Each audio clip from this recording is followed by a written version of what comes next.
গুরুত্বপূর্ণ একটি প্রশ্ন এসেছে আরেকটি, সেটা হচ্ছে লজ্জাস্থানে মুখ দেওয়া যাবে কিনা।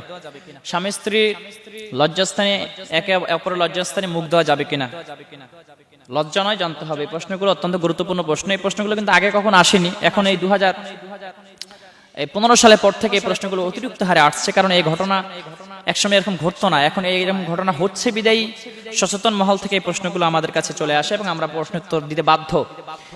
স্বামী স্ত্রী একে অপরের লজ্জাস্থানে মুখ দেওয়া যাবে কিনা, না। এই জবান হচ্ছে পবিত্র জবান, এই জবান ইবাদত করার জন্য, এই জবান আল্লাহর জন্য, এই জবান দিয়ে আল্লাহর জিকির করি আমরা, এই জবান দিয়ে নূর নবী সাল্লাল্লাহু আলাইহি ওয়াসাল্লামের শানে আমরা দরুদ শরীফ পাঠ করি, আমরা সালাতু সালাম পেশ করি। অতএব এই জবান দিয়ে পবিত্র জায়গায়, নাফাক জায়গায় এই মুখ লাগানো যাবে না, এই ঠোঁট লাগানো যাবে না। কবিরা গুনাহ হবে তা নয়, কিন্তু না লাগানোই উত্তম। কারণ এই জবান তো আল্লাহর জন্য, আল্লাহর জিকির করব আমরা। আল্লাহ তাআলা বলছেন, ইয়া আইয়ুহাল্লাযীনা আমানু যিকুরুল্লাহা যিকরান কাসীরা ওয়াসাব্বিহুহু বুকরাতাও ওয়া আসীলা।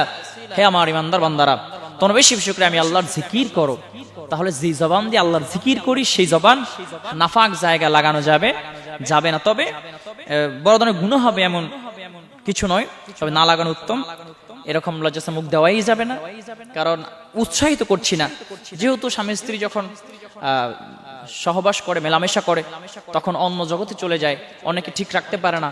তাও আপনারা সতর্ক থাকার চেষ্টা করবেন, নিজেকে এই সমস্ত ফিতনা থেকে, এই সমস্ত খারাপ কাজ থেকে, এই লজ্জাস্থানে মুখ দেওয়া থেকে নিজেকে যথাসম্ভব হেফাজত করার চেষ্টা করবেন। আল্লাহ রাব্বুল আলামিন আমাদেরকে বোঝার তৌফিক দান করুক, আমিন।